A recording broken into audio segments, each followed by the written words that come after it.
नमस्कार दोस्तों, मैं विकास शाक्या एक बार फिर से आप सबका स्वागत करता हूं अपने चैनल पर। और आज हम डिस्कस करने जा रहे हैं चैप्टर नंबर 9 के श्लोक नंबर 7, 8 और 9 को। इन 3 श्लोकों को हम डिस्कस करने जा रहे हैं।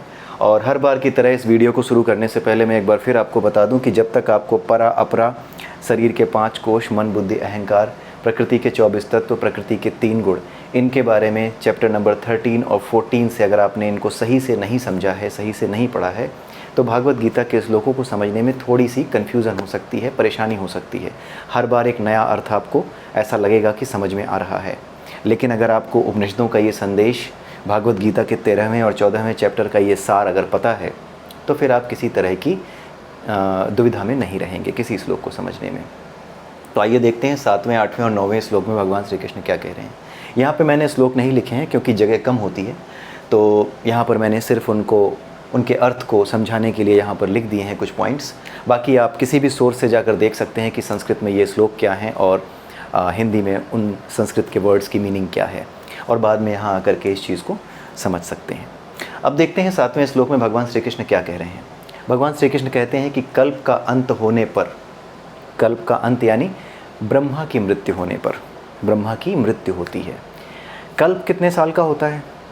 4 युग जब 1000 बार बीत जाते हैं, 4 युग, सतयुग, त्रेता, द्वापर और कलयुग, जब ये 1000 बार बीत जाते हैं तो एक कल्प पूरा होता है, एक कल्प, ठीक है।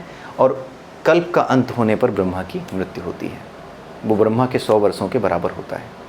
तो कल्प का अंत होने पर सारे प्राणी मेरी प्रकृति में प्रवेश करते हैं। अब इस लाइन पे थोड़ा ध्यान दीजिएगा, सारे प्राणी मेरी प्रकृति में, ठीक है। कितनी प्रकृति हैं? 2 हैं, परा और अपरा। अपरा कौन सी प्रकृति है? जिसमें सारे प्राणी रहते हैं। ध्यान से सुनिएगा, अपरा वो प्रकृति है जहाँ पे सारे प्राणी रहते हैं, जहाँ बनते हैं, विभिन्न प्रकार की योनियाँ प्रकट होती हैं, ये अपरा प्रकृति है। अब वो ये कह रहे हैं कि जब कल्प का अंत होता है तो सारे प्राणी मेरी प्रकृति में प्रवेश करते हैं। यानी कौन सी प्रकृति में? परा प्रकृति। परा प्रकृति किसकी है? परमात्मा की। ये प्रकृति प्राणियों के लिए है, ये प्रकृति परमात्मा की है। परमात्मा जहाँ स्थित है वो प्रकृति है ये।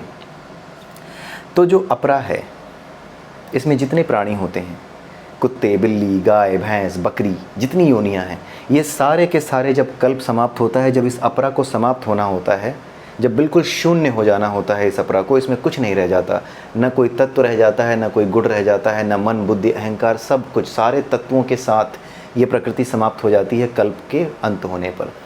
तो ये जितनी चीज़ें हैं, एक तरीके से ये जितनी मशीनरी है, जैसे कि एक खेल दिखाने वाला मदारी क्या करता है कि सारा सामान पहले फैलाता है, नट बनाता है, नटों को चलने के लिए पूरी रस्सी बांधता है, 2 हिस्से खड़े करता है, सारा का सारा मार्केट अपना फैलाता है, और जब वो खेल ख़त्म हो जाता है तो सारा समेट ले जाता है, ठीक है। उसके मार्केट का सारा खेल उन्हीं चीज़ों से होता है जिन चीज़ों से वो मदद लेता है अपने खेल को दिखाने की, ठीक है। तो वो सारी चीज़ें समेट लेता है। ठीक उसी तरीके से जो परा है, यानी जो परमात्मा है, वो ये कह रहे हैं कि कल्प का अंत होने पर सारे प्राणी मेरी प्रकृति में प्रवेश करते हैं, यानी उनकी गठरी बना करके सारा कुछ यहाँ से इकट्ठा करके वो कहाँ रख लेते हैं? परा में। यानी जब कल्प का अंत होता है तो ये सारे जीव जो यहाँ पे स्ट्रगल कर रहे हैं, ये कहाँ पहुँच जाते हैं? परा में। लेकिन किस अवस्था में? गठरी बांधी, यानी निष्क्रिय अवस्था में। यानी यहाँ पहुँचे ज़रूर हैं, कल्प का अंत होने पर यहाँ पहुँचे ज़रूर हैं, कर्म के नियम के अनुसार नहीं, विनाश के नियम के अनुसार, अपरा के नष्ट होने के नियम के अनुसार कल्प का अंत होने पर वो सारे के सारे परा में रख दिए जाते हैं, गठरी बांध के। परा का, वो परा के हो नहीं गए, बस परा में थोड़ी देर के लिए गठरी बांध के रख दिया गया है। बस आप ये समझ लीजिए कि आपके बस का नहीं था कि एक बड़े मकान में रहें, मतलब मेरी इतनी हैसियत नहीं है कि एक बड़े से बंगले में रहूं, लेकिन किसी वजह से, किसी कारणवश मैंने उस बंगले में 2-3 रातें बिताईं, कुछ समय बिताया, लेकिन वहाँ पे कुछ मेरा है नहीं, मैं उसका मालिक नहीं हो गया। ठीक उसी तरीके से अपरा में जितनी चीज़ें हैं, जितने जीव हैं, जितनी योनियाँ हैं, उन सब की गठरी बांध करके परा में रख दी जाती है, परमात्मा अपनी प्रकृति में ले लेता है। यही चीज़ यहाँ कही गई है कि सारे प्राणी मेरी प्रकृति में, यानी परा में प्रवेश करते हैं, और कल्प का आरंभ होने पर मैं पुनः अपनी शक्ति से उन्हें प्रकट करता हूँ। कल्प जितना बड़ा एक ब्रह्मा का दिन होता है, जीवन जो होता है ब्रह्मा का, उतनी ही बड़ी रात होती है। एक कल्प के जितना बड़ा दिन और एक कल्प के जितनी बड़ी रात होती है, यानी जितने दिनों तक ये संसार चलता है, ये पूरा ब्रह्मांड, ये पूरी सृष्टि चलती है, उतने ही दिनों तक ये पूरी सृष्टि गायब रहती है। जब ये सृष्टि गायब रहती है तब क्या होता है, सब गठरी बना करके परा में भेज दिए जाते हैं। और जब दोबारा कल्प का आरंभ होता है, यानी नया कल्प शुरू होता है, तो ये गठरी खोल करके फिर इसी अपरा में सब कुछ फेंक दिया जाता है। वही 24 तत्व, वही मन बुद्धि अहंकार, वही सारे जीव, सारी योनियाँ फिर प्रकट कर दी जाती हैं यहाँ पे, और ये फिर आगे चलने लगते हैं।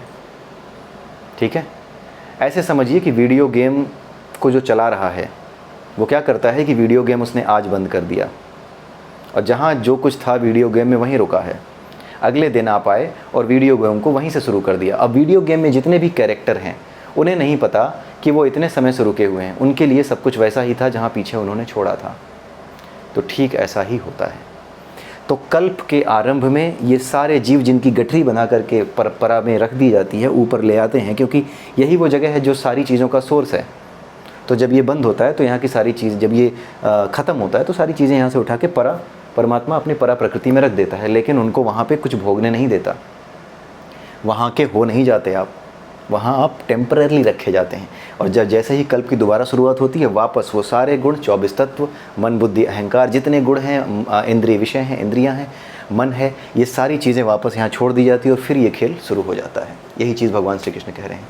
अगले श्लोक में भगवान श्री कृष्ण कहते हैं 8वें श्लोक में, संपूर्ण विराट जगत मेरे अधीन है। ये तो समझने की ज़रूरत ही नहीं है, ये जो कुछ है वो उन्हीं के अधीन है। ठीक है, उन्हीं की अधीनता है। ठीक है, यह मेरी इच्छा से स्वतः बारंबार प्रकट होता रहता है और मेरी ही इच्छा से विनष्ट होता रहता है।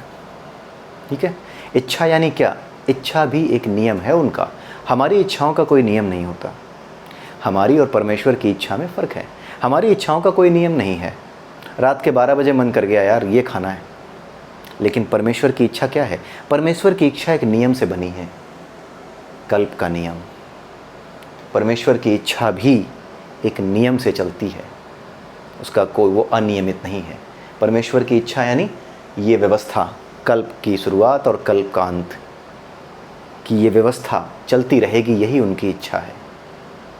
व्यवस्था चलती रहेगी, इसमें कोई दोष नहीं आएगा, न इसमें कुछ पीछे जाएगा न कुछ आगे जाएगा, अपने मन से कुछ नहीं होगा, सब कुछ स्थिर और एक नियम के अनुसार एक सिंपल हार्मोनिक मोशन में बार बार होगा एक निश्चित समय के बाद। सिंपल हार्मोनिक मोशन क्या है? किसी चीज़ का बार बार एक निश्चित समय के बाद होना, उस चीज़ के लिए सिंपल हार्मोनिक मोशन है। ठीक है, तो ईश्वर की जो इच्छा है वो भी क्या है? वो भी एक नियम है। वो नियम कौन सा है? कल्प का नियम, प्रकृति का नियम। यही सब चीज़ें हैं।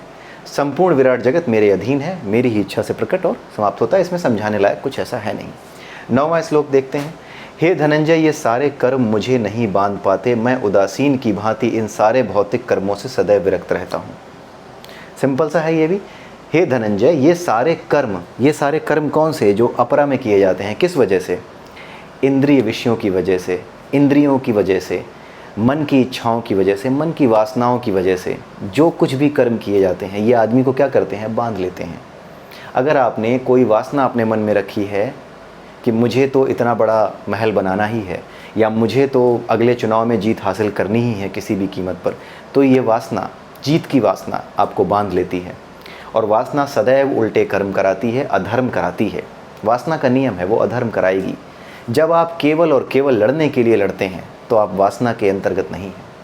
आप केवल अपना धर्म समझ करके, अपना कर्तव्य समझ कर कोई लड़ाई लड़ते हैं तो आप वासना के अंतर्गत नहीं हैं। लेकिन जब जीत की इच्छा से या हार के डर से लड़ते हैं तो ये वासना है, जीत की वासना है।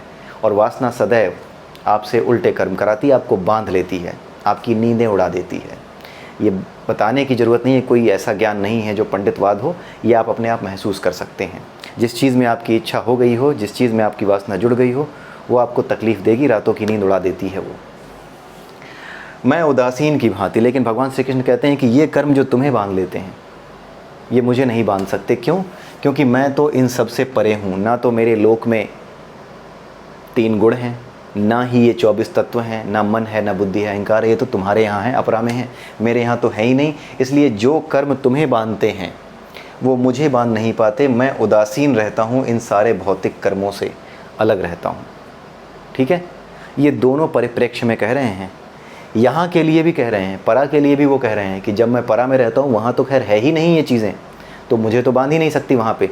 लेकिन जब मैं अपरा में आता हूँ क्योंकि अभी तो वो अर्जुन के सामने खड़े हैं ना, तो अर्जुन के सामने खड़े हैं तो अपरा में हैं, तो यही मन बुद्धि अहंकार, ये 24 तत्व, ये 3 गुण, ये तो इन्हें प्रभाव में लेने चाहिए। भाई यहाँ पे जो आया है वो तो इसके प्रभाव में रहेगा।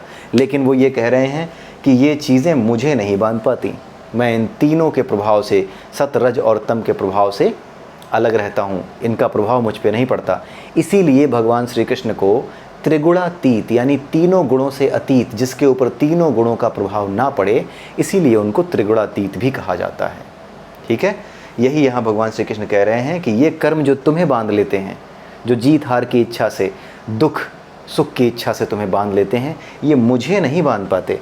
यहाँ तो खैर बांध ही नहीं सकते, मशीनरी ऐसी है, लेकिन यहाँ क्यों नहीं बांध पाते, इसके बारे में अगले श्लोकों में हम ठीक से समझेंगे, आने वाले श्लोकों में।